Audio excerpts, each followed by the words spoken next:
everybody, good morning. Welcome back to Reaper Pro-Tips with me, your host, Anne, and disembodied hands and heads. I don't know why I chose to take their heads off today, but Justin and John.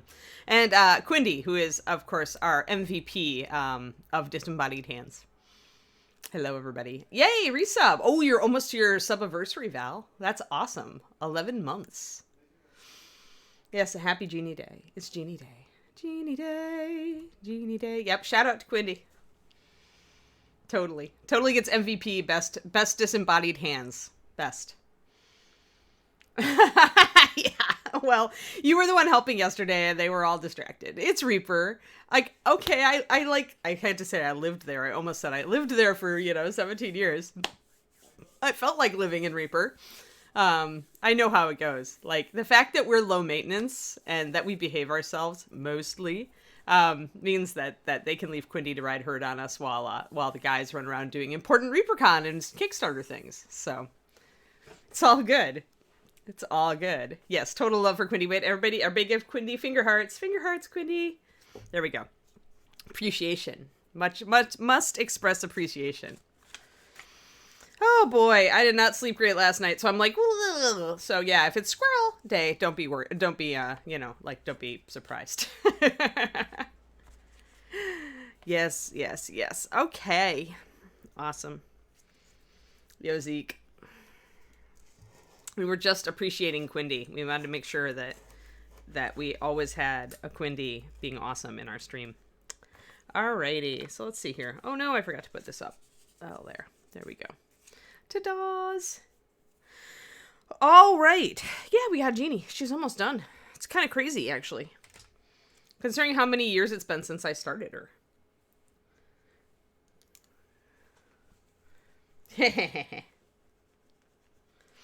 Yeah, I don't know. Like, I just think of... I mean, I would not be surprised if John and Justin's heads were flying off at this point with Kickstarter and... I mean, it's looming, right? Like, if container, then fulfillment starts in 4 days, which means that if it's true that it's gonna start, then they're all like running around resetting the warehouse and crap. Yeah, so we'll see. It's it's just an insane time for Reaper. Whenever these big things hit, what did I do to my glasses? Did I actually super glue them? Oh noes. Oh noes. This is why I can't have nice things. Yeah, I think I actually dotted a super glue on one pair of my reading glasses. Luckily, I have like 3 pairs. Yes, it's true disembodied.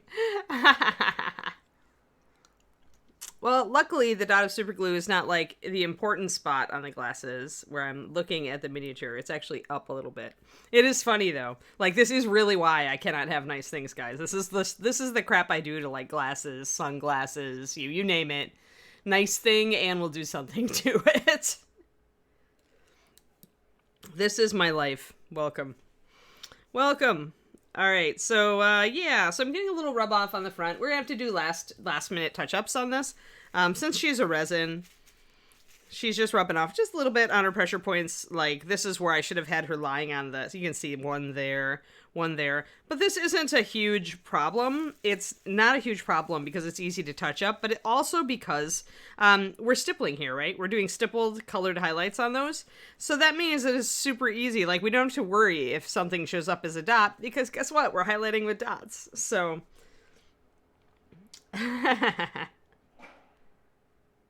Yeah, I could do that, I guess, Quindy. I guess I'll always remember which glasses these are. But then, I forget. On the other side, actually, I do have something already because I always forget to take the 3x magnification sticker off. So, I'm even. I just have. I'm off. I'm like. What do they call it? Asymmetrical armor. Izzy would approve. So. Oh yeah, I don't use tube super glue anymore because I know that I will get it everywhere on me. Like, no way. Like, it's always the bottle. It's the bottle with the Zap-A-Gap, or it's the even safer Ultra Gel Control Loctite, which I swear you would have to try to stick it to yourself. I'm sure people have done it, but you would have to actually make an effort. So, yeah, I feel it. Everybody. Okay. was it Marika? I had a friend, and I can't remember which one, but somebody actually glued their teeth together in super glue because they were opening a tube with using their teeth because the cap wouldn't come off. Like, we've seen it all. We see it all in this hobby. I swear. The stories. Alrighty. Genie Rump. Genie Rump. There we go. Genie Rump. So we were working on all those swirly hairs last time. And we got it up towards silver, but I didn't quite get it up to real white looking. But I feel like working on like the Technicolor cool rainbow stuff today. So we're going to do that. So let us get out our ultramarine blue, which is the blue we were using. You have primed pirate mouselings. That's good. Yeah, that's a good idea, Quindy. When you know that you're prone to crazy things happening, that is when you exercise your better judgment in order to avoid extreme accident. Yay. Alrighty. And I've got my pure white already out here because I always have pure white out because I always use it. Almost always. I have to qualify that now since I was not quite using it the other day. We want lemon yellow. We want all of our pastels today, guys. We gotta have our runic glow.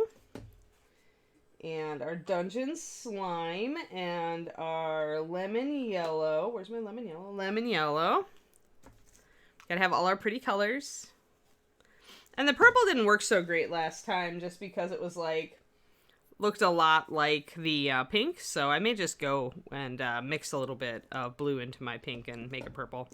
Sometimes it's just easier to do it that way.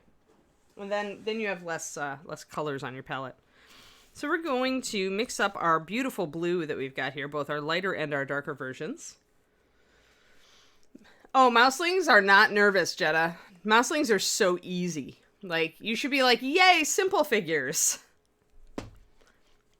Mouselings are the things I tell people to paint for practice. So they are not hard. They are not hard. Because they're usually just very simple, nice figures with big eyes and big features. They've got little tiny hands is probably the hardest part of them, but because they're more simple designs, they're actually a pleasure to paint. They're very fast and simple, and they're good practice.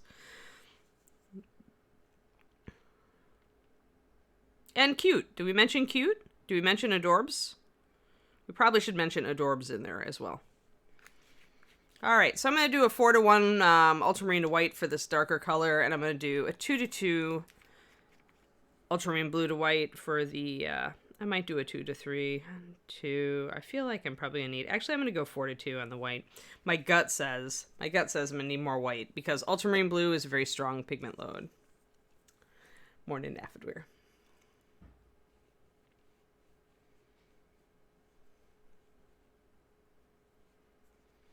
No, because if you look at them, yeah, they're shorter, but their features are big. And that's the key, right? Like, painting halflings is very different from painting mouselings, even though originally you'd think they're on the same scale. But the mouseling is like twice as wide as the halfling, and the head is much wider. So all of the hard parts are it's just a little bit rounder. It's a round fuzzy instead of a skinny and tiny. So I think they're far easier. Cool on the rocky albino. All right, let's see what we got here. Grabbing this, mixing this up, seeing if my white is enough. No, I need more white in my dark. I knew it. Ultramarine is just so strong. You learn this. This is something you learn as you, and it's why you should mix, why you should experiment with mixing. Sometimes just mixing a little bit of white into a color just to see how it shifts. If it shifts profoundly, then you know you're dealing with more transparent pigments and or a lighter pigment load. If it takes a while to shift or you need a lot of white, then you're dealing more with a color that's really strong. So like the ultramarine.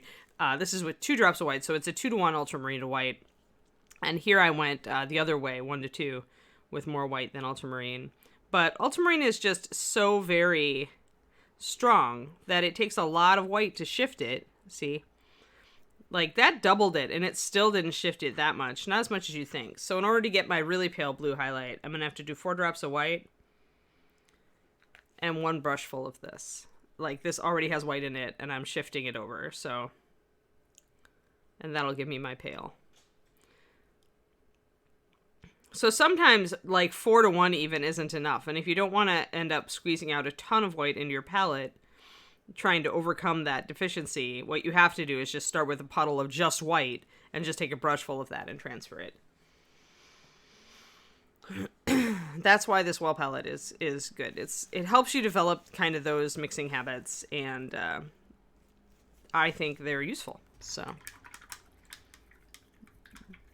yeah, lining Rocky can be a pain. It can also be good practice.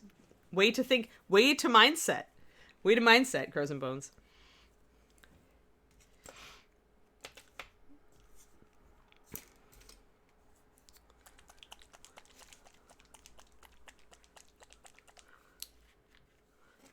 All right. 1, 2. Now we get our pastels out. Gonna get our pink, which is Runic Glow, which is so pretty. It has a bit of magenta in it, so it's a cool pink. It's not warm. Yeah, everybody should be working on ReaperCon now, guys. This is it. It's June. You have all summer. Start your projects. If you have not already started your ReaperCon painting projects and you're going to ReaperCon, I expect you to start them ASAP.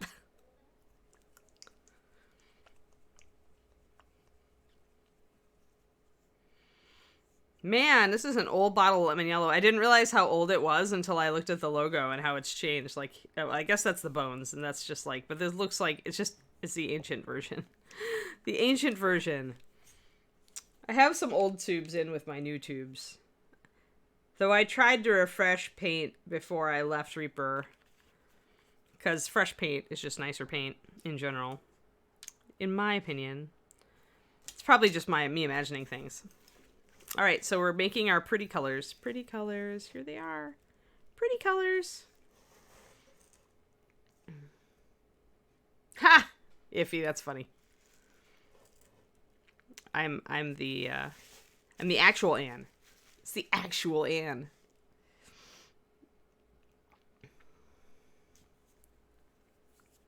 Alrighty. Yep. Well, it doesn't apply to you, Val. I said if you're planning to come to ReaperCon, then get a start on your projects. Unless, of course, we also have a virtual online painting competition. Then you should still get started on your projects. Remember, Reaper is awesome in that you can enter other companies' products, too. It's not only Reaper stuff. So whatever your project is, you can enter it. You won't qualify for Sophie Awards unless you enter a Reaper.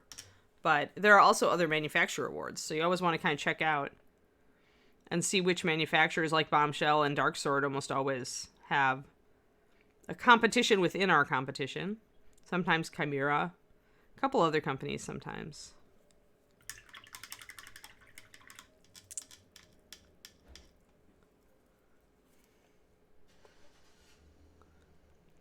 There we go.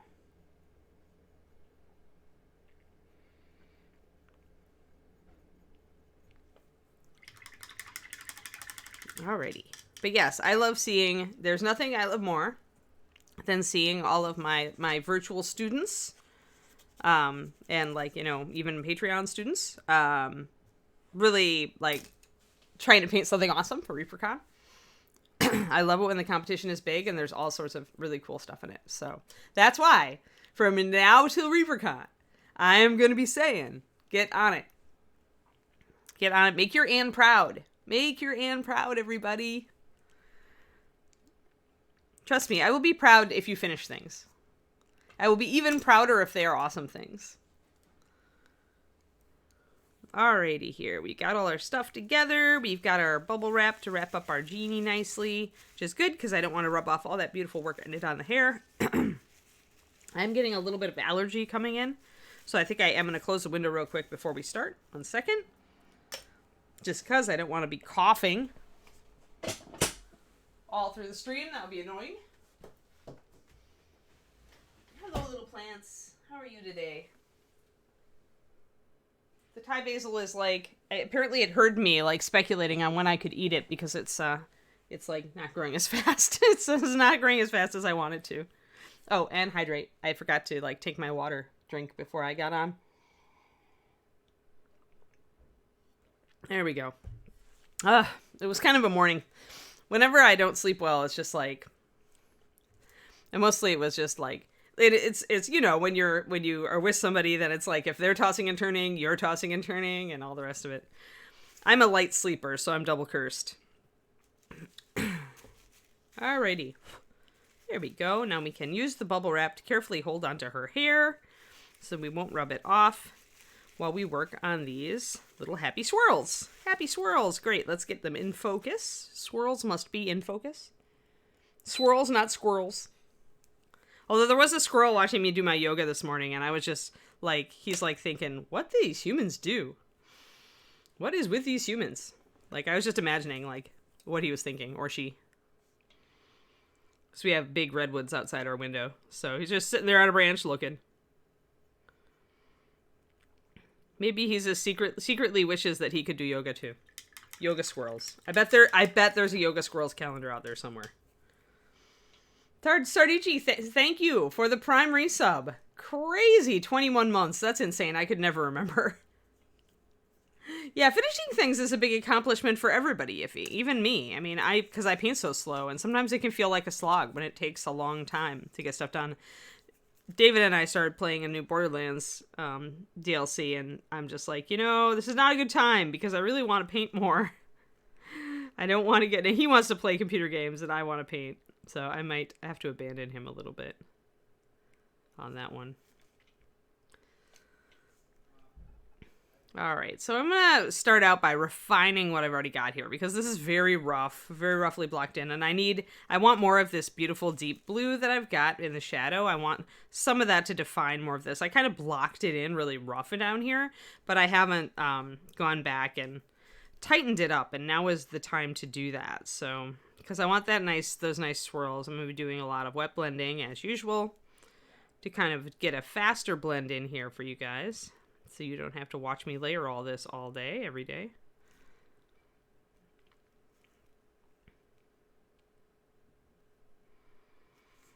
And we'll do what we did in the hair, and that we're kind of like watching. I'm going to switch to a bigger brush, actually.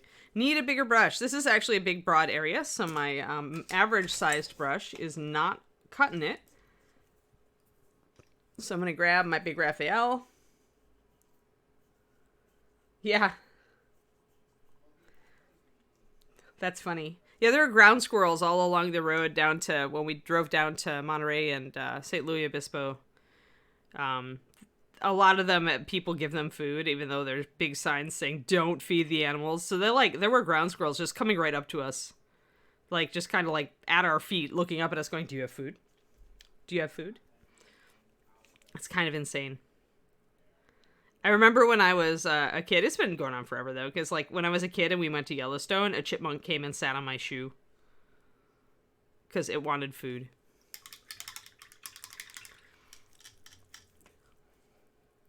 But yeah, the squirrel in the tree was pretty cute. Going like, what are you doing, human? I love the animals around here. We're close enough to the city center that we don't get big ones, but the birds are pretty cool. The squirrels. We get black squirrels here too, which I think is cool. I think they look neat. I'm used to boring gray squirrels.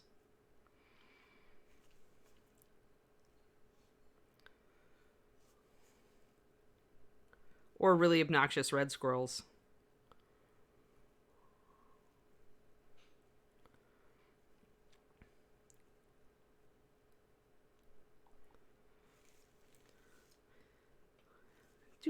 Let's see here.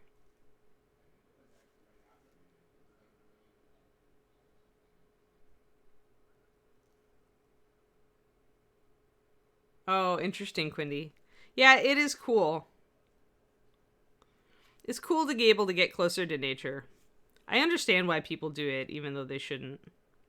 Why they feed and, you know, why they... I guess the zoo is probably... I guess there's still wild animals. I mean, it's like, it's this line, right? It's like, having wild animals in a place where people can get close to them is like cool because it like, you know, encourages like empathy for the animal. And like when you're dealing with endangered species, that's good. And people get a sense of the value of wild animals. But at the same time, it can be exploitive. And so like, it's a difficult line to walk, I think.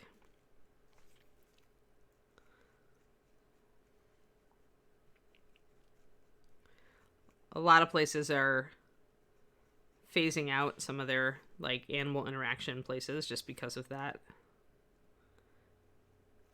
Because of the ethics, the dubious ethics sometimes. I don't know.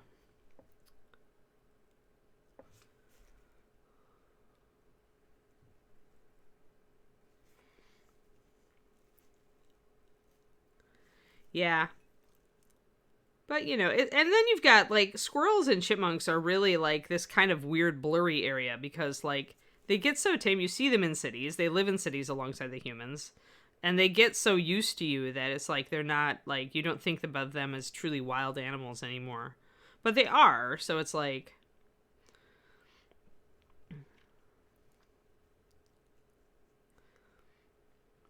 I know, it's too heavy for my brain this morning.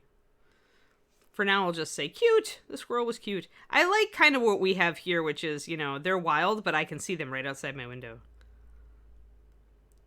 And on my walk.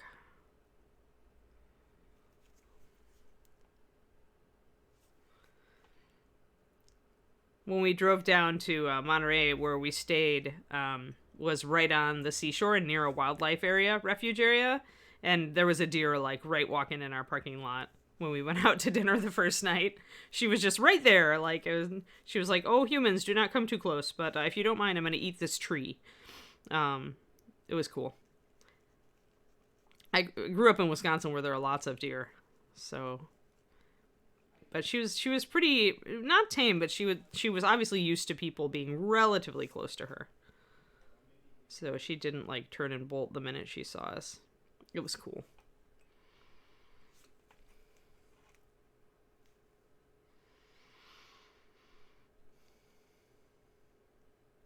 Alrighty. Balboa Park. That's funny, Chef. Oh boy. Yeah, they would totally have like ganged up on you, man.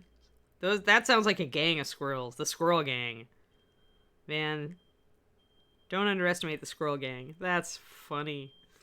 Yeah, the minute you take out the food, it's all over. You're safe until you show food.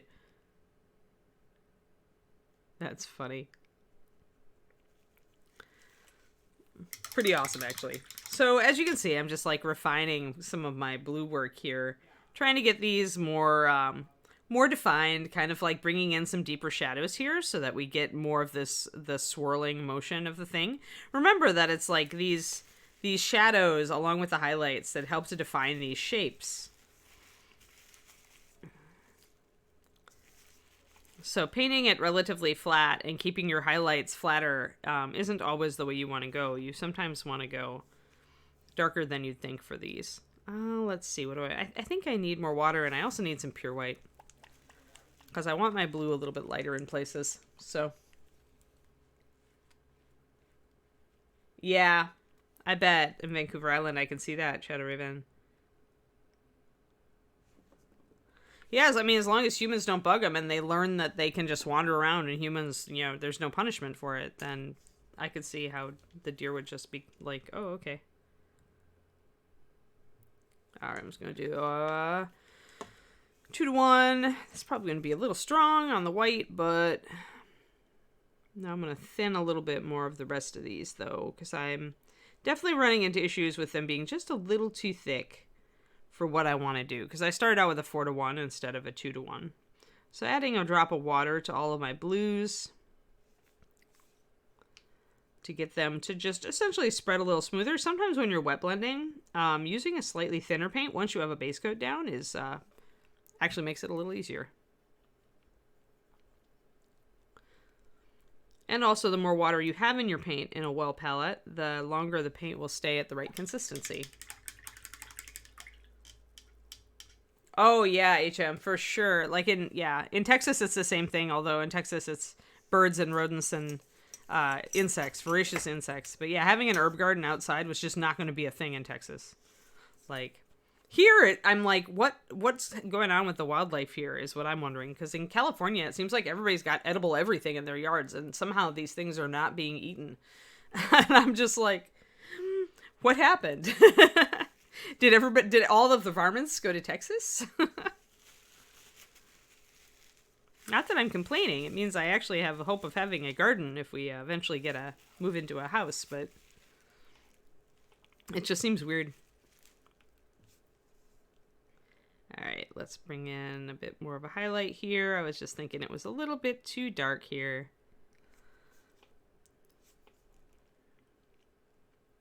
But yeah, often if you're having trouble with wet blending and you already have a base coat down, just try thinning your paint a little bit. It keeps it a little wet a little longer because higher water content does mean a slower rate of evaporation. You know, relatively, it'll stay wet a little longer, and so it can make it easier on a very dry day where you're having trouble. And here, this is a very dry day today here, so I'm gonna have to fight with it a little bit. I've gotten accustomed enough to it that I can work with arid weather. I think it's, I used to think it was just impossible, and a lot of people who lived in arid climates told me it was impossible to do wet blending where they lived, but I have found that this is not strictly true. You may need to switch up your paint consistency and the way you apply the paint and the area that you're able to work at once, but it is still doable. With my experience, anyway. That's been my experience. And I do a lot of wet blending now because on the stream here, it's just so much faster than layering up. Oh, I need to get in focus. I feel like we need... Will having something black in frame help? Yeah. We're bleaching out a little bit, so I'm like trying to get... She always looks lighter on camera than she is in person. This blue is actually pretty dark in person. But,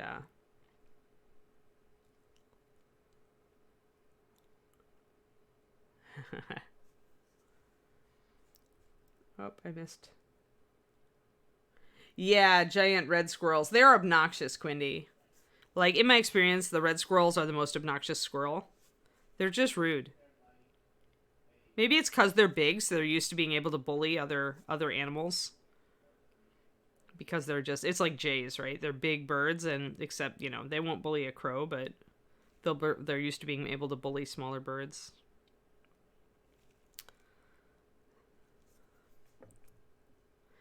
But yeah. At my aunt's house in Illinois, they had red squirrels, and they would actually pelt humans with, like, stuff from trees. Like, they would actually throw crap at you if they felt you were infringing on their territory. They're just, like I said, red squirrel, obnoxious.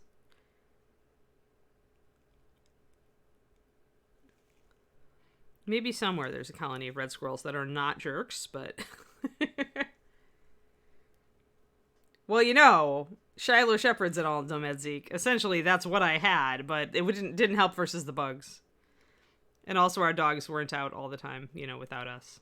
We were paranoid pet owners, and if the dogs were in the yard, I was in the yard. Because I never wanted them to run into something and me not be there. Especially, like, after we saw the snake one night. Like, we had a copperhead in our yard. And, you know, there's just enough poisonous and bad wildlife. And then there's also, I had a friend, being involved with dogs, I've heard all the stories, right? So there was actually somebody who lost their dog to poison because their neighbor was poisoning rats. And one of the poisoned rats crawled into her yard and died, and her dog found it and ate it. And that was essentially what they ruled cause of death was the poison. So I'm pretty paranoid about my dogs being out in the yard. I will always be out there with them. So unfortunately, Pack of Wolves is constrained by whether there's an ant nearby. Yeah, Quindy, exactly. Oh yeah? Maybe but albinos could be read by lineage, right? By genome. Because usually when you get an albino, it's just, you just have that color pattern. It's as far as species go, it's probably not its own species. It might be a variant on a population. I don't know. I'd have to look that up. I don't know much about squirrel populations and the genome. But in other animals, that's the case. Like the white bears in the Pacific Northwest are brown bears or black bears. They just have that gene. And it's prevalent enough in the population that it keeps being expressed. But they're still genetically either brown or black bears. Can't remember which one has what they used to call ghost bears. Color genetics is fun. It's a good way to learn more about genetics if you're into it.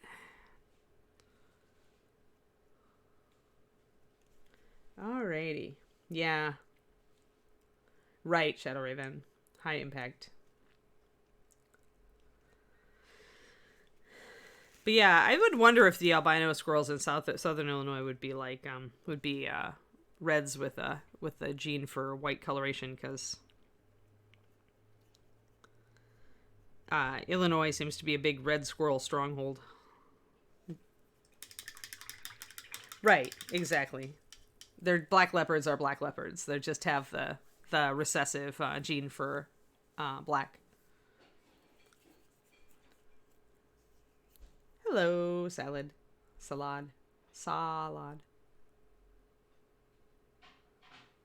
Really interesting, because usually, in my experience, the grays are not as obnoxious as the reds, but maybe you've just got a very invasive gray population. That's interesting. I suppose the balance of power could shift depending on numbers. Can't believe we're talking about like squirrel politics.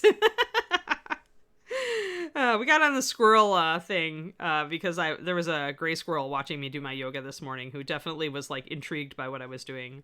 Enough to sit on the branch and like he'd just keep watching. He'd stop and groom himself, and then he'd like go back to watching me. It was just kind of funny. Squirrel TV. I was Squirrel TV this morning. There we go. So we're refining all of this. As you can see, I'm tightening up my swirls. I'm going to accentuate some of the dark down here, bring in more light so that I'm defining them better. And then the final touch is to bring in this color, the color shift. Yeah, your grays are nice. Maybe it's just like, maybe it's just population, it's just like, it's probably just the squirrel demographics, right? Like if the grays get pushed out, but they're squeezed for territory, I could see them becoming more aggressive toward the reds, right? Toward trying to retake territory. Because, I don't know what the predators are on squirrels other than like feral cats. I guess hawks, eagles in places that have eagles.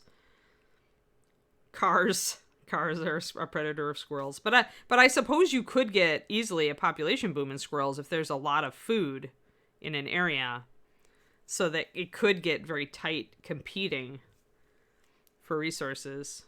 I mean, that happens with wild animals, and that could cause a shift in how the squirrels acted toward each other if they were competing.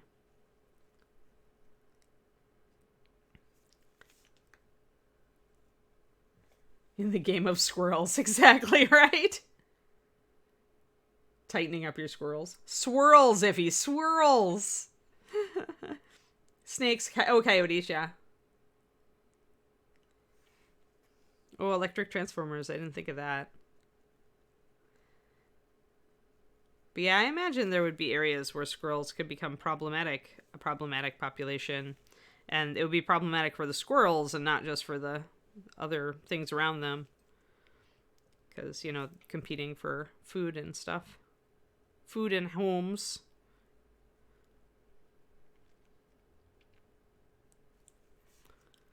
We have a big park near here and it holds a lot of squirrels.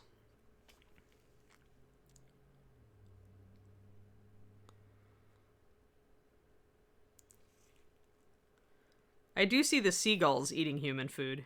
Like, we get some seagulls because we're only a half hour from the ocean.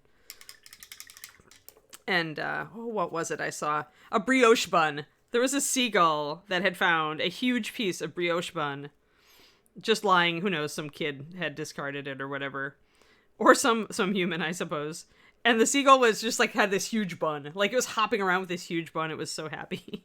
It was like, this will feed my kids for a day.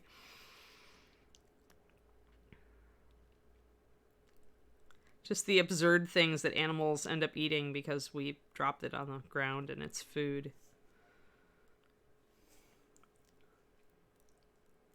Oh yeah, urban growth impacted. Yeah. Mm-hmm. Ah, got it. Yeah. See, I always think of Watership Down when I think of seagulls. Because that's one of my favorite books of all time. It's on my top 5 for sure.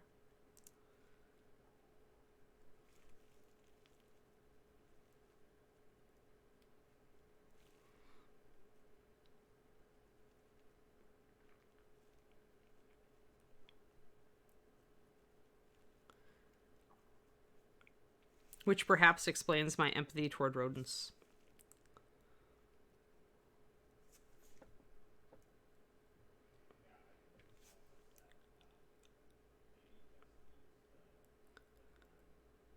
Just bringing this up a bit with some pure white mixed in. And again, you know, it's going to go back and forth. Like if I blend it out, I blend it in. Just trying to refine this area while we talk about squirrels. Because why not? That's what my brain is on this morning. My lack of brain. I will be streaming later on my own channel, guys, at 4 p.m. USA Central on twitch.tv/paintingbig. I'll probably be working on the Templar more on her Sky Earth non-metallic metal because I figured out what I did wrong with that Grieve last time. And we may start on the Gauntlet, which is a lot of little metal areas. That'll be fun too.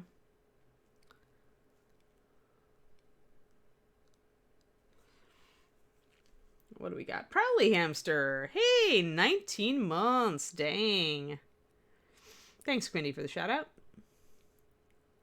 Oh my gosh. Yeah, they can be like obnoxious. Oh my god, Chef. Yeah, not fun. That is the negative fun part of squirrels.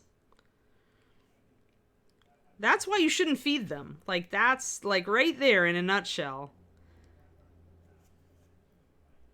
Because animals are smarter than we give them credit for sometimes, and they can figure out ways to really push the issue if they're hungry. Or just if they're, like, have the aggressive kind of temperament. Alrighty, we're almost there. I want to just make sure that I pop this highlight up a bit. Catch this swirl down there. Swirl, not squirrel. I'll try to enunciate better. We're not catching squirrels, we're catching swirls. But maybe that's why we're talking about squirrels.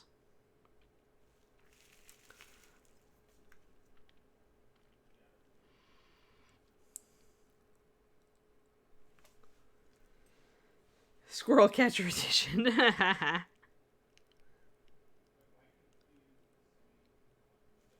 If that squirrel hadn't been watching me do yoga this morning, we would never have gotten off on this topic. That's the great thing about Twitch streaming. You just never know what your topic of the day is going to be until you get there. There. All right, and then I want a little bit more down here. And then we'll start doing all sorts of pretty rainbow stippling. Kind of want a little bit more dark in here to bring out this swirl.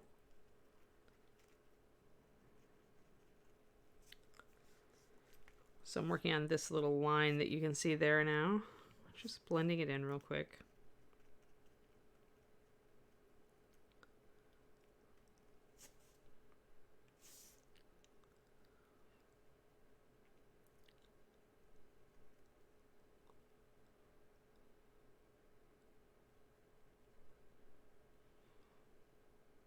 There. Karaoke. I could totally believe that of Mocha.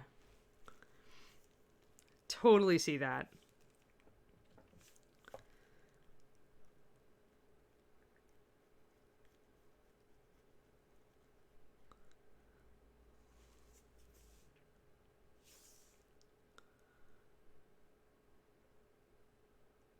There. Just getting a little bit more. Now that I've got my shadows pretty defined, I'm working on. That's looking nicer now. See how those swirls are more defined here so that we can get a sense of the motion of the stuff. Got a little bit to do over here on the side.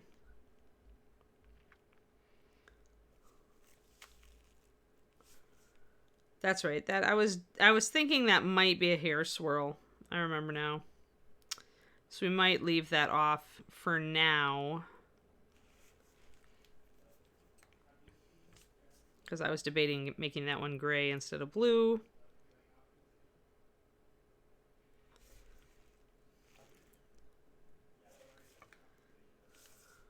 Also missed some primer on the back side of some of these swirls, so we're going to just catch that real quick.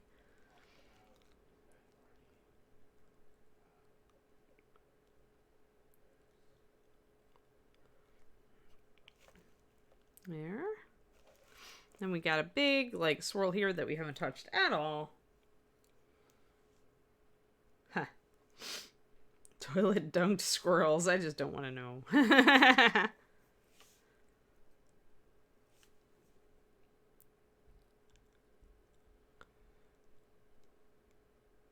If you've got squirrels in your house to that extent, then I'm scared. That sounds like a recipe for disaster. I don't think squirrels would respect miniatures. They would probably become chew toys.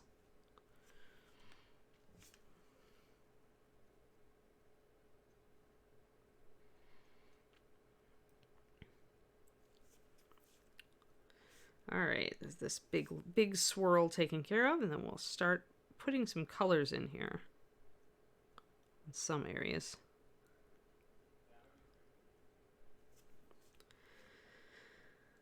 This is a mini that we missed a lot over here because this is on the side of the model, and so we did the front, we did the back, and it's easy to miss things on the side. So always be sure that when you've got a model that's very like two-dimensional, where you've got like definite a front and a back, like make sure that you kind of check the sides and make sure that you've done everything, because it's easy to forget. And if you can't see the particular detail very well from either the front or the back, it's easy to just miss a spot.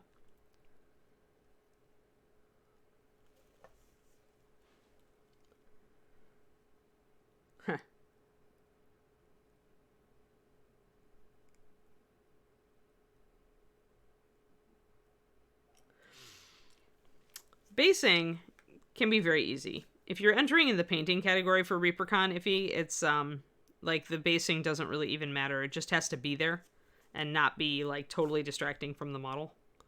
Like, just has to be there and be kind of like, hi, I'm a base. Doesn't have to be anything special. And don't worry about the rules. Pretty much I can summarize them very easily. Just don't, if you're going to do something huge, you have to let us know to make sure we have space for it. Otherwise, you know, if you paint a model, if you just paint a regular model, you just enter the painters competition. Open is for, the open category is for stuff that's had major sculpting or conversions. The diorama category, obviously, tells a story. Usually 2 or more figures telling a story. And then ordnance is for vehicles, which is usually the smallest category, because Reaper doesn't really actively produce vehicles right now. But it's a traditional category in the open system, which is the system of competition we use, and so we include it. But painters, open, and diorama are the categories that receive Sophie Awards. So if you paint a Reaper model, you have a chance to win a Sophie trophy if you're really good. But yeah, I mean, just if you paint something, you can enter it in painters. Ta-da! Rules! Who needs rules? This is why it's kind of cool to have the open system. Like, because the open system makes it so much easier than when you have a crap ton of categories. Instead, there's just, is it mostly based, do you want it to be judged on the paint job? Enter it in painters. There you go.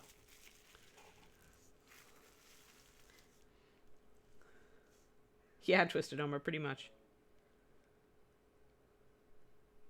Hey, Shodakami, thank you. Thank you for the 8-month sub. Nice. Well, no, it can be on an inherent base. Well, if you attach it to a black base, you want to landscape around so the two kind of meld together. Like if you're gonna do, like, if we were doing, hold on, where's a good example? I don't really have a great example. I was looking at Pirate Lady. So if Pirate Lady, if I glued her onto a black base, I would want to disguise this base that she's on. But if you just painted a black or green or brown or gray rim, whatever, around the edge of the space, you could just enter the Pirate Girl without putting a further base on her. It's nice to have a black base or some other sort of base on the model because it makes it easier for us to pick up as judges. But other than that, you don't have to do a lot. You can just paint the integral base if you want to. So now if you have a base that's really just kind of blah, like it's just like you have a Warlord model or something where it's just a tab that goes into a black base, then you probably want to do some landscaping, just some sand or gravel or grass, just a little bit of something to show that you actually paid attention to it. But you don't have to overthink it. Right, yeah. And how much you want to go, like how deep you want to go into like doing like basing is up to you. Like Genie here, I could just paint the rim black and enter her. As long as I painted the basing. But when you're in the painters category, the basing needs to be there and not be bad, but it just doesn't need to be anything special. Because it's such a small part of your score. I think it's 5% or something. Painters is really about the painting you do on the model. When you get into diorama, then the basing's going to matter more. Because obviously you're setting a scene, so then that scene becomes important. So it's pretty common sense if you think about it with the rules.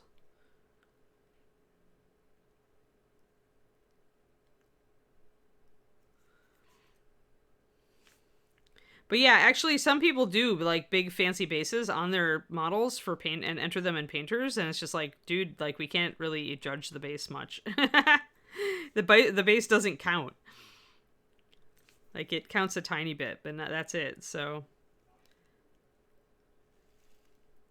Alright. I think we're good. I've got that all defined. That's good. This could use a little more paint. I can see some gray primer. Yeah, it's really just kind of, it's really an easy system, It's accessible. Open is meant to be the friendliest painting competition you've ever been in. Friendliest, easiest. Like, there isn't a bunch of categories. There isn't a bunch of crazy rules. Like, for those who want to get, like, into the whole min-maxing and, you know, like, really, like, going deep dive into the rules, like, we do give you a breakdown of, like, how much each thing, like, each factor can contribute to your score in each category. Like, you know, story is actually a criteria for diorama category where it isn't for the painters category. But, you know, that's, just if you feel like overthinking, you can go into that. But in general, if you're just painting a model and entering it, you're going to be in painters, which is the simplest category. Basing doesn't matter more than 5% of your score. And the other thing that matters is prep. So other than the paint job, you know, which we'll be scoring on, like, level of difficulty and, you know, how good is the color composition and how good are your techniques and, you know, how does the miniature look overall and, you know, stuff like that. But you want to make sure that you do your prep, because a mold line can take you down. Like, if there's a huge mold line across the top of your model, you might lose an entire medal. Because you could have just spent 5 minutes and taken care of that. Oh, Shotakami, I'm making sure I've got my lights and darks on these swirls back here so that we can start doing the multicolored highlighting that we did on this side. But I need to have a good foundation first. So when I blocked this in before, it was very rough. So I'm going over the swirls and I am adding both shadows and highlights. I'm wet blending in everything in preparation for doing the multicolors. Because since this was a very fast, like, I didn't really paint the back of the mini at all. I just kind of wet blended quickly and set up some things, but it wasn't done real well because it was just like I was getting some paint on it. I wasn't getting ready to actually paint it. So I had to refine a lot of this stuff, and there were areas that I had missed. So that's why. Yeah, but it's not quite there yet, Crowley. I've been doing it between 10:30 and 10:40, and I started late today, so I've been keeping an eye on it. Though I did extra stretches this morning, so some days we skip it if I feel good and I'm just like, yeah, let's go. If I let it get late and I don't feel like it. Especially if I've done extra stretches that morning already. All right, so just adding in a little bit more dark on the underside here to give it a nice dramatic shadow. I think we're ready to start putting some colors on. Oh, I spoke too soon because I created a streaky bit there. There. Sweet.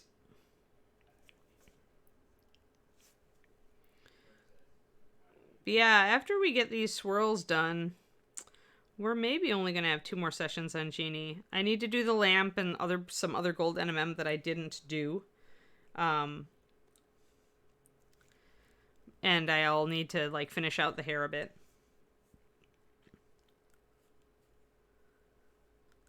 Yeah, exactly. Pretty much what Shadow Raven says. Like, you're competing against yourself. You're not competing against other people. Because if your work deserves a silver medal, you're going to get a silver medal no matter how many other people get silver medals. Like, that's why open system is so good. And they use this same system at several of the historical competitions and also at the Miniatures World Expo. So it's really, when we look at the model, we're asking ourselves, you know, kind of like, could you have done better here or there? Like, what level are you at? And, you know, like, what are the best parts of your piece? What are some areas that you could have put a little bit more on or done a little better on? And then when you come up to us, if you come up to us afterwards, like we have an area, after the competition, we hang around to answer questions, the judges do. You can find out who your judges are and get feedback. And, probably the most useful thing to ask a judge, in my opinion, is first get, you know, their basic thoughts on the model that you turned in, but then say, what's the next thing I should work on to get better? And that's a great question for us. We love to be able to, like, give you that kind of feedback, to know that you're open. It's the kind of feedback that I sometimes will offer. I'll kind of say it, couch it in a, if you are looking to get better, then this is probably what I would say you should work on. But sometimes you don't want to give that feedback because some people just paint for enjoyment and they're not really looking to, like, you know, up their skill or anything. They just entered for fun. And that's fair. So I try not to push people, I guess, into improving if they're not, like, into it, like working on their skill. But if you are open to working on it, then ask that question. So that lets us go, oh yeah, okay. All right, let's get some colors on this.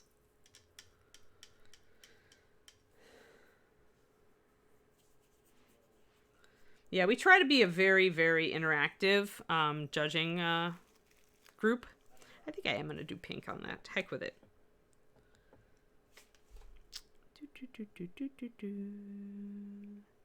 I'm just going to start stippling. I'm going to use my big brush because these are big swirls. I'm going to be doing some mixing color on my brush where I'll just take some pink and then maybe I'll add some white to my brush so I get a lighter pink. I'll go back and get the darker pink again. I'm probably going to thin my pink and my pastel colors a little bit more. When I can see like straight up dots, like when I can really see them, I kind of like them to be a little transparent so that I can kind of build them up in layers and intensify the color gradually. So I'm going to add a big brush full of water. This is at least 2 drops of water to my pink. I'll do the same to my other pastel colors.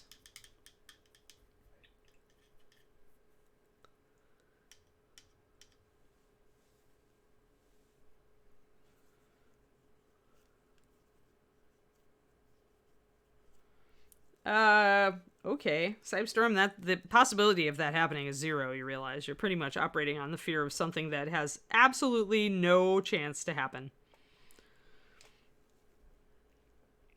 I would question whether that is really really your motivation, or if you are just like, just not wanting to enter just because you don't want to be, if you don't want your painting to be assigned a level, then that's fair. But trust me, nothing you could enter would have us do that. And I have seen like some of the worst, like I've seen some really bad paint jobs, okay, in my time judging. Oh, thanks, Dabber.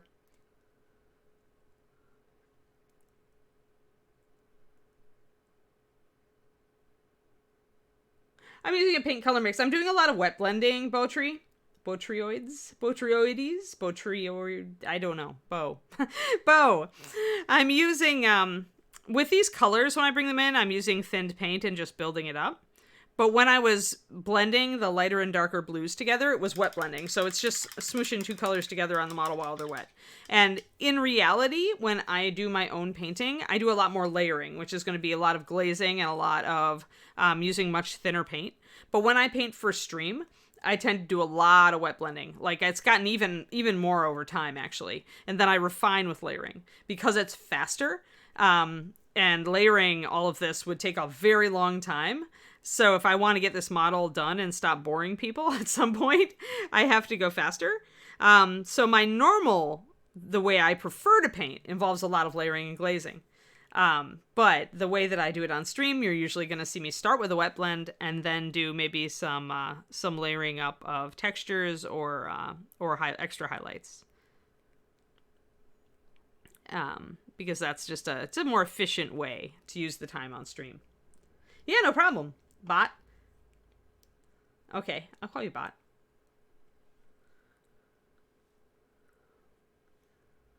So yeah.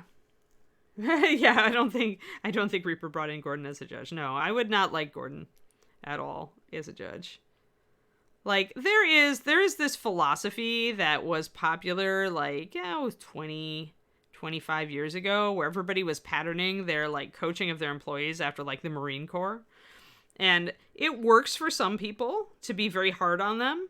Some people respond well to that type of coaching, but a vast number of people also do not respond well to that type of coaching. I was subjected to that sort of coaching at one point, and my response was pretty much to privately resolve that I wasn't going to stay in that job. So that tactic, although entertaining to watch, I suppose, if it's not you, is nothing you'd ever find in MSP, which I'm sure you're just joking, but...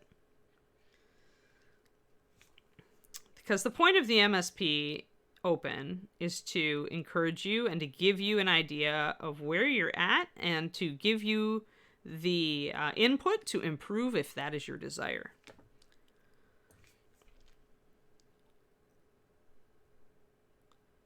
Like... We all just want you to be excited about the hobby. And I will say that competitions do excite me. They get me excited and I get motivated to paint stuff. They're a great deadline for me so that they'll make me actually finish things. So I like to... It's wonderful to be involved in a competition, which where the goal really is to show people how much fun competitions can be.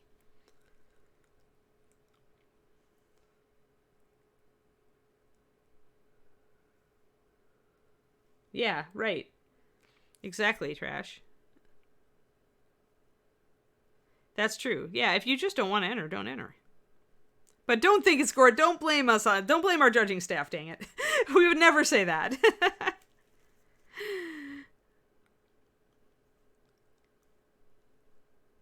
Like, if you have a different reason for not wanting to enter, that's valid, dude. I just always ask people, I beg people to enter because I have done this for 15 years. I've been begging people to enter. It's kind of ingrained in me now. That and, I mean, encouragement is, like, important, right? Like, we do care that you enter. I care that you enter. I get super happy when people enter the competition because I helped grow it. I helped create it. It's like Master Series paint. I get so happy when you guys use my paint and you love it. It's the same with the competition, just on a smaller scale. So I may give you a if you don't enter. Like, be ready for the, but that's just me because it's my baby and I love to see people enter. So do not take it personally.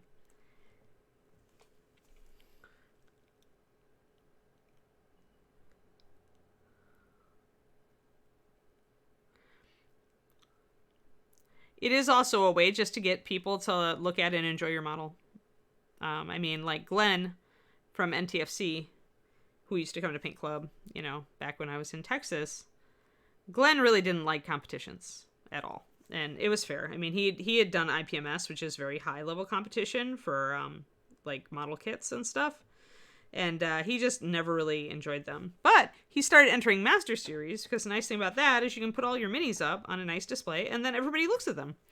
So, other people can enjoy your minis. And if you just had your minis at your table or wherever you were painting, people might not see them. Because, sometimes people are reluctant to get nosy staring at other people's stuff. And so that's another reason to enter, I guess. It's like it lets other people enjoy what you've been working on. Even if you're not entering, because if you don't care about awards or if they mean nothing to you, that's cool. I'm going to add some orange here. I just mixed my runic and my lemon to get the orange. Kind of got a dreamsicle. No. Hey, love, how's it going?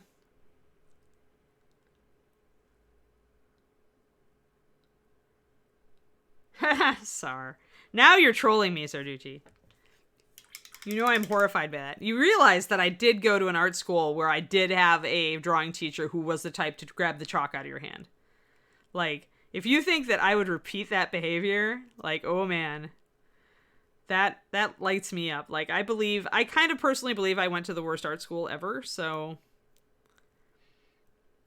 Or if this is indicative of art schools across the nation, then I'm saddened for our future artists, and I hope they succeed despite it. I know there are good art schools out there, but man. Oh, your wrist is itchy still? Yeah. That is the problem with doing such a huge, very solid tattoo, right? And for those who are on my Discord for my Patreon, you could go to, I think it's Off Topic, where Love posted her tattoo that she did herself on herself, which is massive hardcore. Like, I hate needles, okay? It would be hard enough for me, even though I've been tempted to get a tattoo at times in my life. The needle thing always drove me away. To do it on myself would be beyond science fiction. There's no reality, no reality where I would be in that boat. So I'm terribly impressed. You are hardcore, and it's also a really cool design. So I'm getting some yellow in there, kind of bringing it from the pink all down through the yellow as it moves down. And we've got some green back there behind it, so that's kind of a nice thing. I hear it's harder too when you're doing an area like that where the bone is very close to the surface. I hear it's more painful. Is that true? But yeah, Love designed her own tattoo and executed it, so it's super impressive. You are so artsy. So, Love, are your kids artsy? Are they old enough to be artsy yet? Or are they all little? Because artsy mom, I just wonder how many kids would also follow in that.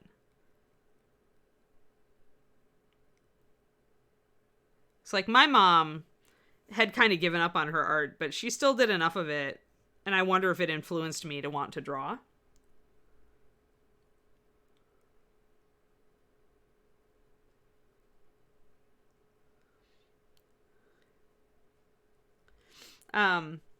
Essentially, no, Saib. What it is after the awards ceremony, all the judges go over to the competition area, and you, as a painter, can go up to the desk where you entered your mini and ask our staff, which judge judged my mini, and they'll look it up, and they'll give you the 3 judges who judged your mini, and then you can go and find them, and then you can walk over to your mini with the judges and say, okay, this is my mini and this is the one you judged. Why did you judge this one? Or what do you think I could do better? Or what were the things that, how could I have gotten a silver instead of a bronze? Stuff like that. So you do have to, we do ask you to be proactive about it because we'd never want to put anybody on the spot. Some people just enter because they love to have people see their work and they don't want the feedback. So if you want feedback, you do have to take that step to come and get feedback. Yeah, Shadow Raven, I mean, I was for a female, I was fairly physical, but I also would never have been tempted to strike a teacher. I just privately would make my judgment call and just say, well, I guess I'm going to be suffering through this class. Doing just enough to not get targeted. It's a shame. It's just a shame. I compare that with my writing instructors who were excellent, right? And it's art. It's either way it's art, right? It's written art or it's painted or drawn art, but all right, let's get some green and going on, some yellow and green through here.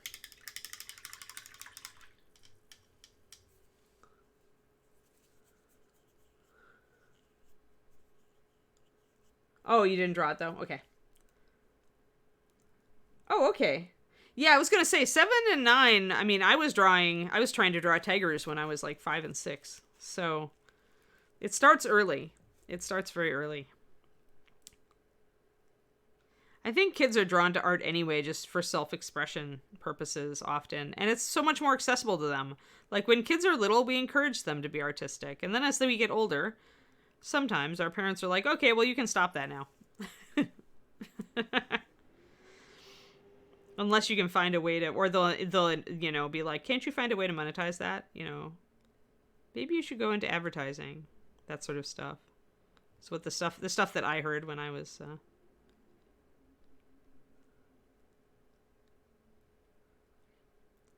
there, we got some green going on now, shading over there, and we've got some green back here too, so can pick that up.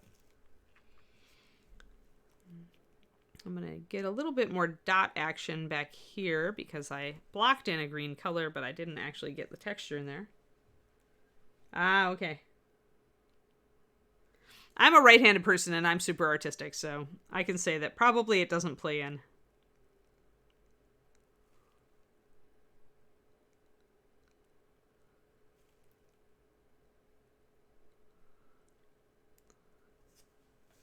But yeah, it's got to be interesting. I mean, I've never raised children. I've only raised puppies, but even then it's fun when they get their little personalities coming out. And kids, it's got to be even more fun when you start to see their aptitudes and what they gravitate towards, right? It's fun stuff. I'm going to actually add in a little bit more pink over here because I had a little bit on this swirl.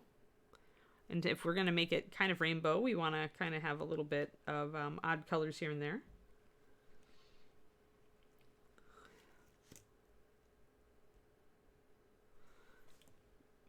Yeah, it's one of those things where, there's enough left-handed artists who are super awesome that people see a trend just because they don't look at all of the artists who are right-handed and awesome. I forget what that's called, but it happens. It's a human psyche thing. There's actually a term for the fact that we focus in on exceptions and don't look at the majority of data when we make a judgment call. Humans, I mean.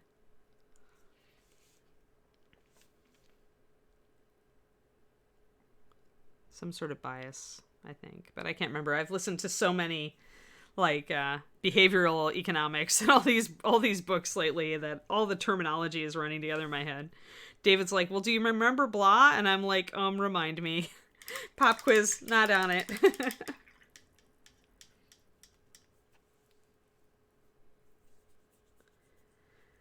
Yes, yeah, Dabber, on the nose there. Yeah, why are you doing that? It won't get you paid. Yeah, exactly. It's like I was encouraged to art, and I was good at it, and I knew I was good at it. But then I was encouraged not to look at it as a career unless it was doing something for the man, like working in advertising, which was just not going to happen with me. Just going to do a little bit more dot work down here to blend in these little areas. Pick up the green there. Fade it in a little bit here. Maybe bring some yellow into my green here.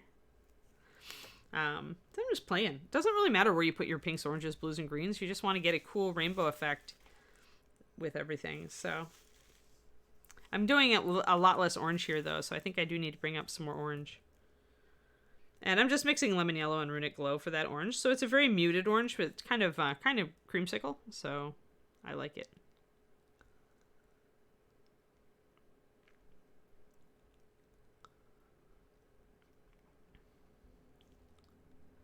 But yeah, that's our culture where art isn't considered a real profession. And to be fair, it's hard to get paid as an artist. I mean, it's hard work.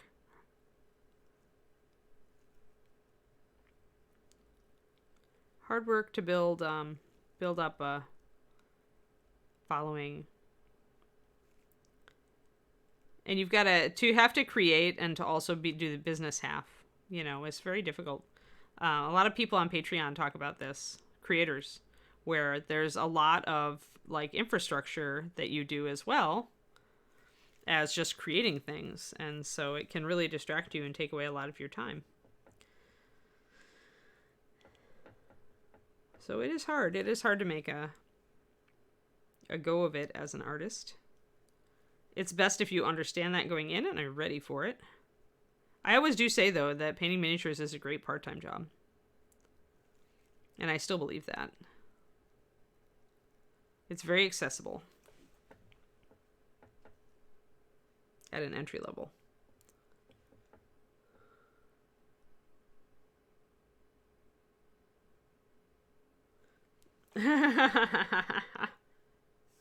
Yeah.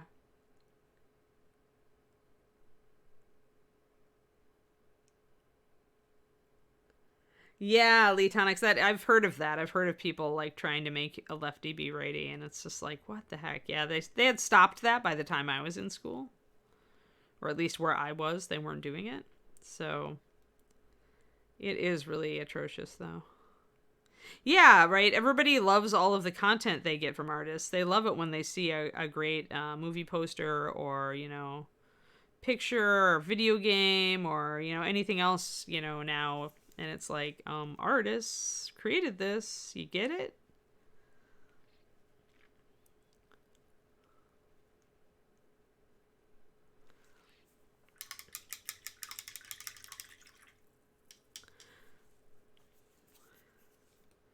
It does come down to people also judging you for, you know, like, oh, well, you're obviously enjoying what you do. You shouldn't get paid as much for it, right? It's like if you have a job enjoying what you do, that it somehow, you know, means that you shouldn't have to, you know, charge as much because you're liking what you do. And that's BS. That's such pure BS. And yet it persists in valuation of art. Oh, too much. So if you're stippling, you've got a thin paint, you're going to have to unload your brush a lot. And if you get a puddle or a dot that's too big or too puddly, you can do what I just did, where if I lay it down as too much, I can use my finger and just dot it, and that'll just kind of blow it up. What I do need to do is probably switch to a smaller... Oh, are you leaving, love? Okay, have fun. Yeah, we're having fun with rainbows today. Pride Month. Have a good one.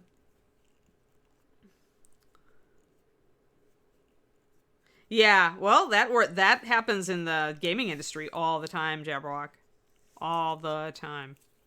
And sometimes it's worth it.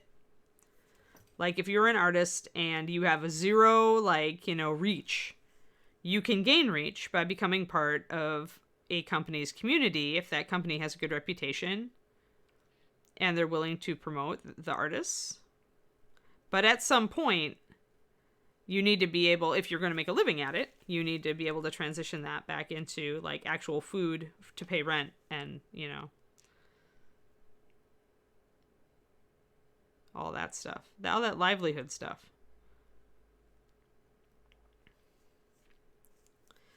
This is why David, even though he is a brilliant miniature painter, carries a real job.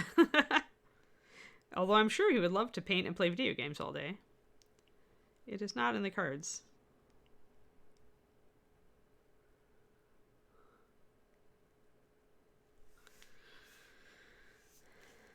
Alrighty, so we've got some nice colors going on. I actually think this always happens where you end up liking the back more than you like the front.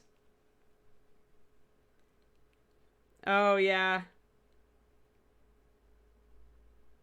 Right, Jabberwock. Yeah, when you're starting, Evangelista, you're funny. But yeah, when you're starting, then working for just credit or working for like, like say store credit for Reaper, is worth it, right? It definitely is worth it to you. If it gets your name out there and people start looking at your stuff more.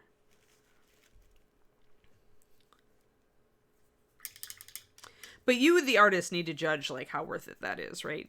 So, like when is it worth it? When does it stop being worth it? I'm gonna mix some purple here.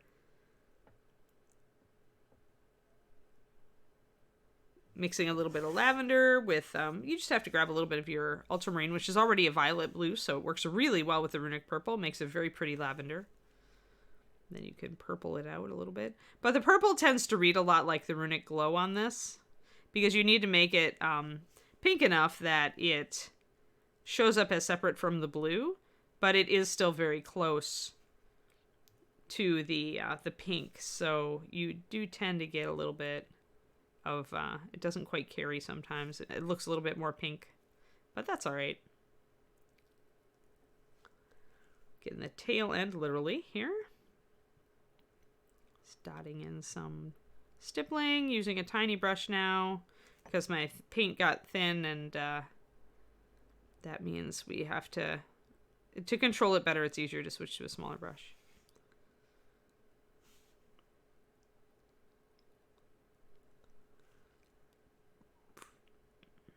But yeah, I don't regret my life path that I've taken that's gotten me to here at all.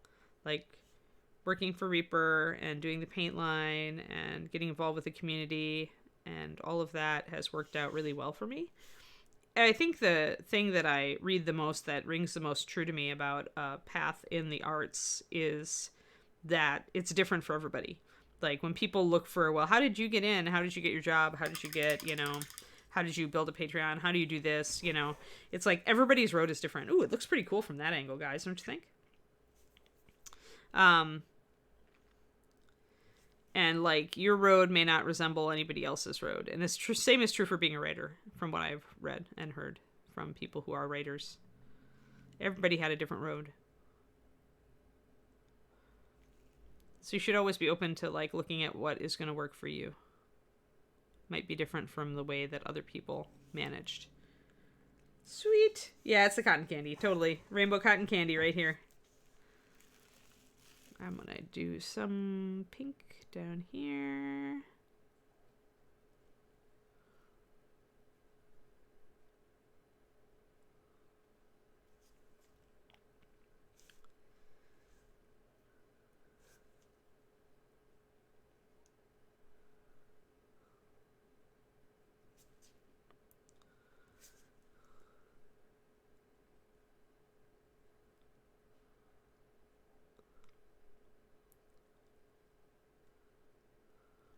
There we go. A little bit more color there. Just wanted a little bit of something down there. Kind of look and see which swirls. You can ignore the swirls down under here a little bit. You don't want too much color distracting down there. But you want to make sure you've hit everything over here with at least a little hint of color. I want a little more subtle down here. I think I'm going to go down to a green down here. Uh-oh. I also dipped myself in paint because that's what I do.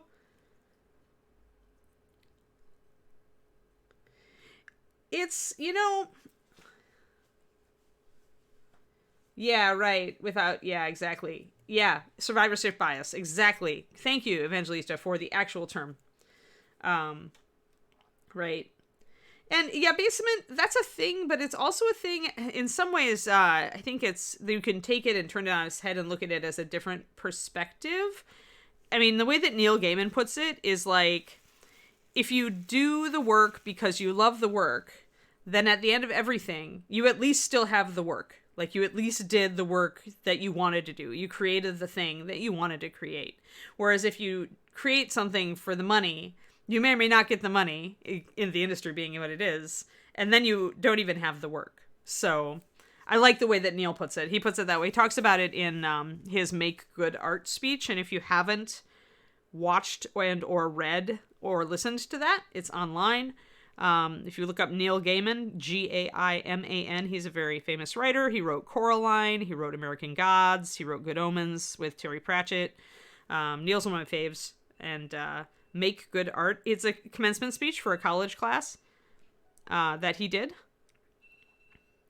And it's excellent. It's excellent inspirational material for anybody who does art of any sort, even if you just do it because you love it, especially if you do it because you love it. Yeah, Sandman. Unfortunately, Valandar, what I find is that if I mention Sandman, a lot of people go, huh? Because they're younger than me. So if I mention Coraline or American Gods, then they know that. So I got into Neil because of Sandman, but these days I don't use that as my primary reference because a lot of people, unless they are of my age, they don't know it.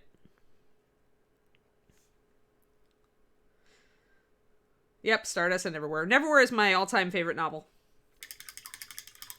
And Stardust is a great deal like the writing that I do. So if you wonder what my book is like, I tend to do that, what I call mythic fantasy.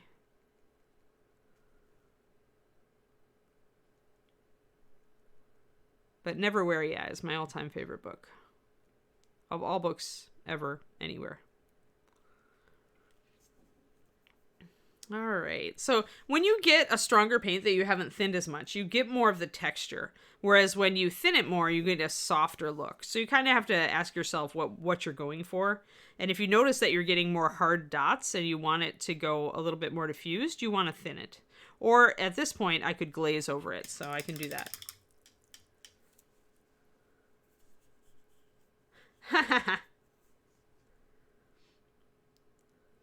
Yeah, Stardust is a great book. Yes, he did write. He wrote the Doctor Who episode with the Weeping Angels, right? That's Neil. So anyway, if you want to be inspired, Neil has this great speech online called "Make Good Art," and you should give it a listen. It won't take long. It's like maybe a 15-minute investment in your day, maybe 20. I don't remember how long it is. It's not very long though.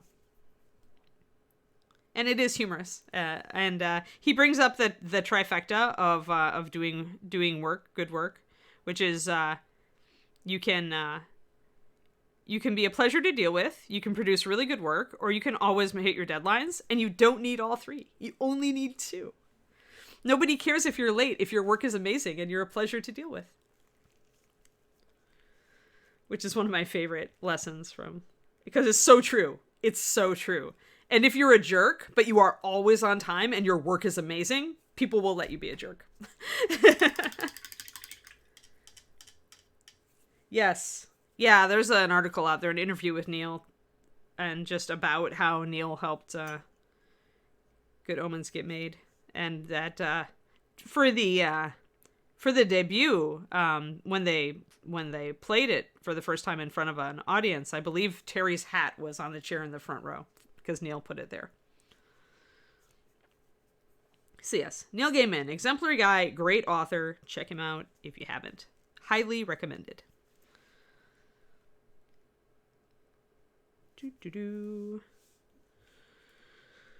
Let's see here.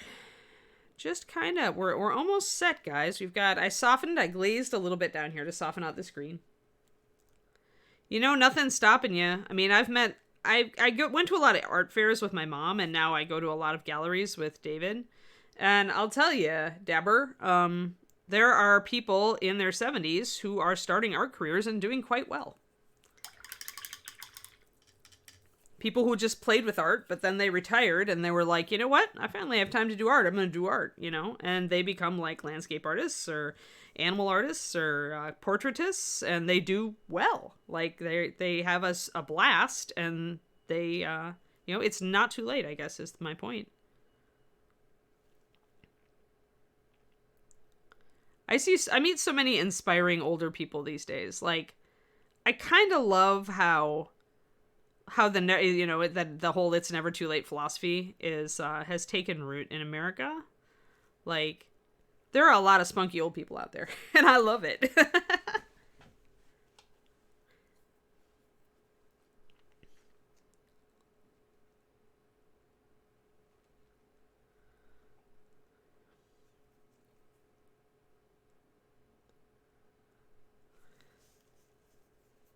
That's funny. I didn't know there was an album about Neil.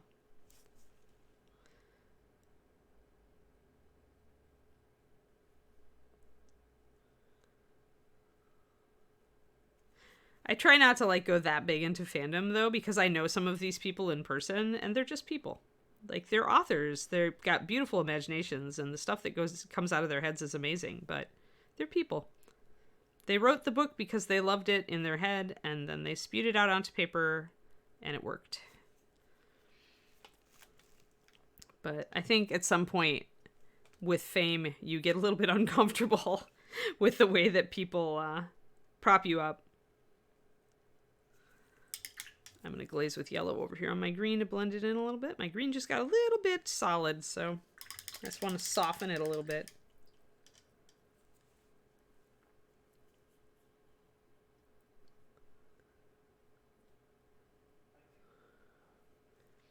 Oh, you want to do bookbinding, Dabber? You can teach yourself a lot of that. I mean, there's a lot of seminars. Like, there's a lot of bookbinders who teach.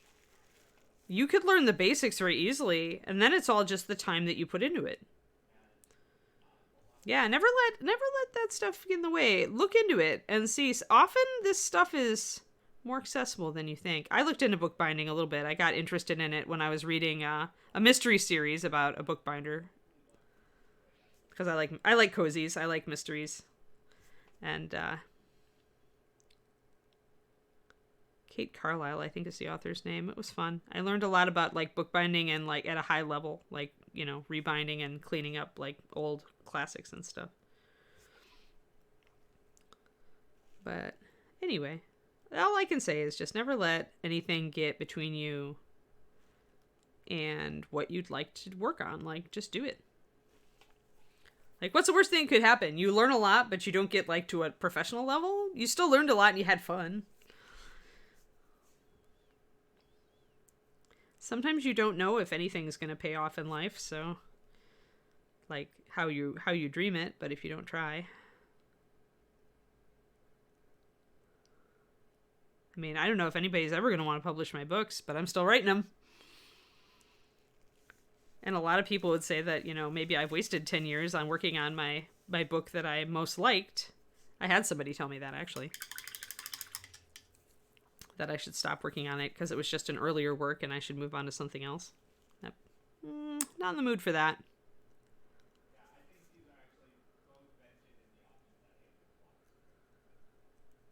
So yeah, follow your dreams, peeps. I mean, at the very least, it gives you less to regret when you hit the end. I don't want to regret my time. I think a lot about that. It's what keeps me trying to do all this fun stuff.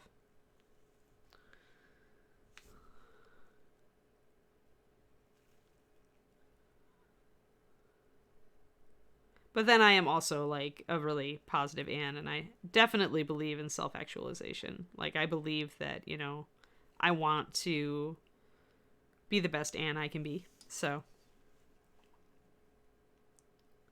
2 novels for over 15 years. Yeah.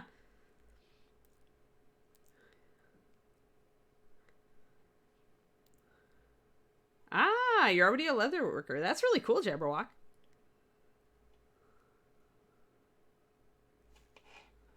Well, she does come to life one day out of, you know, in every, what, is it every 100 years? I don't remember, Lee Tonics. I have the series, but I haven't read it in a long time. Yeah, H.M. Road Dog. I also have the 2 novels and been working on it. But you know what? As long as he's still making progress, more power to him. Like, the latest iteration of my books, like, and I didn't think I could make them better, but you learn a lot of stuff. I don't think any work is ever wasted on this sort of thing, in writing or in art. Yeah, it takes time. And maybe there would have been a more efficient way for me to learn some of this stuff, but I've learned just so much. Like, I feel like my writing is really, really much better than it ever has been. I'm very grateful. Like, I feel like I can write the books I want to write.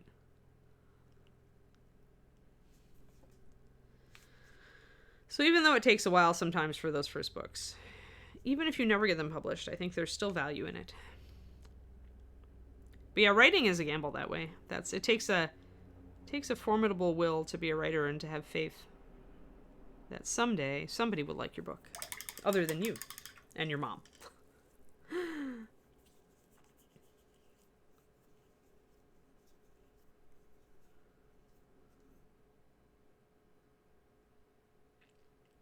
Yeah, I think that's common with first fantasies, actually, Jabberwock. Like, just looking at the amount of craft that I've had to learn and the amount of, like, just getting a better sense of writing, getting better at writing. It takes a long time to study your craft. A lot of us spit out a book, and the first draft is absolutely lousy. And then it takes us a long time to figure out how to make it less lousy. But at the end of that, we've learned so much. And miniature painting is very simple, or very, very similar, although in that I don't advise working on your model, for 10 years. But then a novel's a lot longer than a miniature. Miniature is only like 4 inches, right?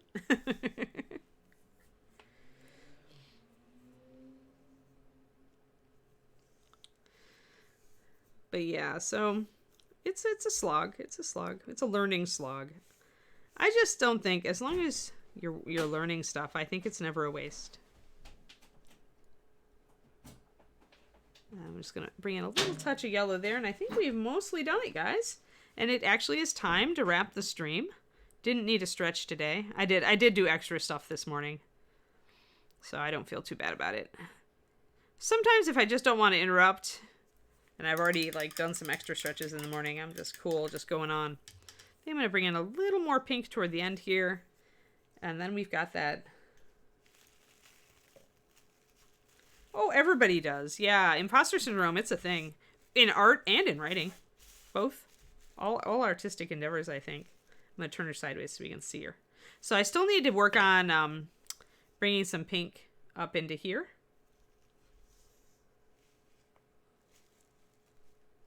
Yeah, Neil Stevenson. Legend. Yeah, you never get rid of it. Everybody's just people. You never get rid of the imposter syndrome. It's always a little bit of it. It's always there.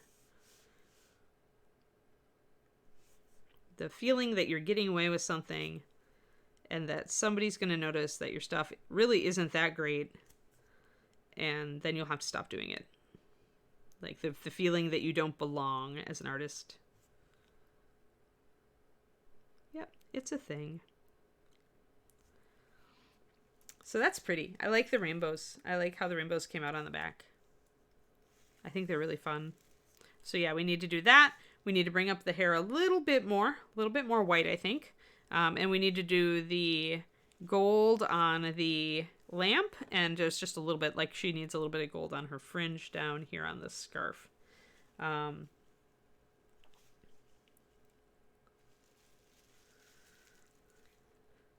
Yeah, Valandar, that's plotting. Yeah, that was my weak point, and what helped me get through it was studying screenwriting. Because because I also have the world building card. I can create great worlds. I can create engaging characters. But you gotta have the plot. You gotta have the story. You gotta be able to give those characters something they care about. That's the key. What does your character care about more than anything? And so I started studying screenwriting, and it really helped me figure out what makes characters motivated. And once you've got that, then you can tell a story. Once you know what your character cares about, you can tell a story.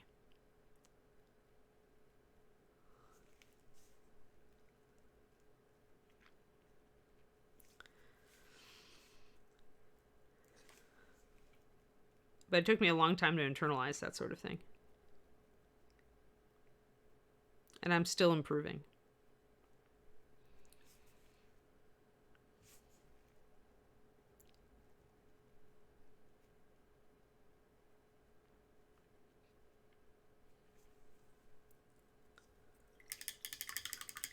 Oh, stippling? Yeah. Yeah, the basic thing is, if you're using really thin paint, then you can get it to look soft and fuzzy. If you want to for it to look more harder, more pinpoints, then you want to use your paint thicker. It's a great way stippling is the way a lot of different textures are created. So practicing with it and having fun with it is a very worthwhile investment of your time as a painter.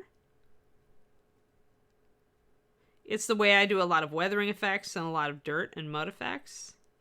Because it lets you suggest 3D texture.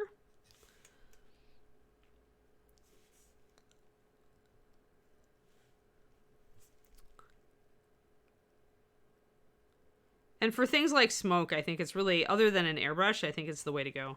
Like, an airbrush would give you more realistic smoke, but you might still want to introduce a little bit of texture just for fun. There, I touched up all my bits. Just looking at the front. There we go. Like that, and I like that. Sweet. Yeah, we're down to just like, I'd say like 2 sessions on Genie. I'll have to look at, I don't think I've got, I don't have a model behind her right now, so I have not yet chosen Genie's replacement.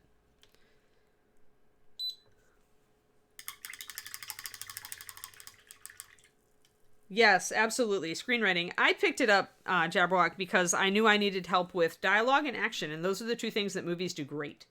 So that's why I started reading screenwriting books, and well worth it. The problem is, David has admonished me not to talk about it, because if you're too analytical of a mind, it can kind of ruin movies for you, because you'll spot all of the structure. It'll jump out at you. But it also gives you an appreciation for really good movies where they hide it, where they're really cunning at the way that they put all of these elements of structure into the movie. So, like, really good movies will just begin to wow you because you see the structure. The rest of the audience already isn't just impressed with the movie, and you see the way that it's very clever also. So it's like looking behind the curtain. Some people like to know how the magic is happening, and some people don't. So ask yourself, before you get into screenwriting, ask yourself if you like to know how the magic is happening, because it will do that for you. It'll deconstruct. But it is really the way to get a handle on plot and character motivation, action, and dialogue. Morning, Pendrake. Wow, right at the end of the stream. Yeah, this has been great. I'm very much, here, let me zoom out. Get my wonky palette out of the frame. Bring in our happy Genie. And yeah, so she's coming along. We have to paint the base too, I guess, but that's pretty easy. I'll probably do it like sandy tiles, like a desert marketplace or something. My biggest problem now is just handling her because she's got paint all over her. So if I don't want to rub anything off, I've got to wrap her in bubble wrap and cling to her little tiny base. It would be tempting to put her on something bigger, but I'd need something quite bigger. Like I need the 40mm pie plate, I think, for this one. I was looking for a base for Wyvern, and I'm running into the same thing with Wyvern, where it needs a big base because it has a very wide footprint. So you have to kind of watch that your base doesn't get too wide. But yeah, she's really pretty. I think she's coming along. I'll probably give this one to Ron. Probably. I like her a lot. I don't know. She doesn't have a sword, so like she's not the best gallery Genie, but she's still pretty cool. So I'm sure he's got another version. It is morning still here on the West Coast, so you're good no matter what. Hey, and we're going to raid Marine Mammal Rescue. Thank you for that raid, Reaper. Sorry, I didn't notice. What we did today is we essentially picked up the back of the model. Oop, we did miss a part there under the shadow. We did our rainbow and our stippling and stuff like that, and we kind of tuned our lights and darks. So, just because a showcase model should kind of, usually if it's the example from the company, you want it to be as it appears in the package. So the fact that the sword is integral in the mini and the packaging means that using it as the prime example in your gallery is going to confuse people. That's why basement. All right, guys. I'm on later on my own Twitch stream. Also, remember I have a Patreon, patreon.com/paintingbig. Come and investigate it. I have some free stuff up. And have a great day. And hopefully I'll see some of you this afternoon over on my channel. All right? We'll do some NMs. Maybe we'll talk about some other stuff too. Bye.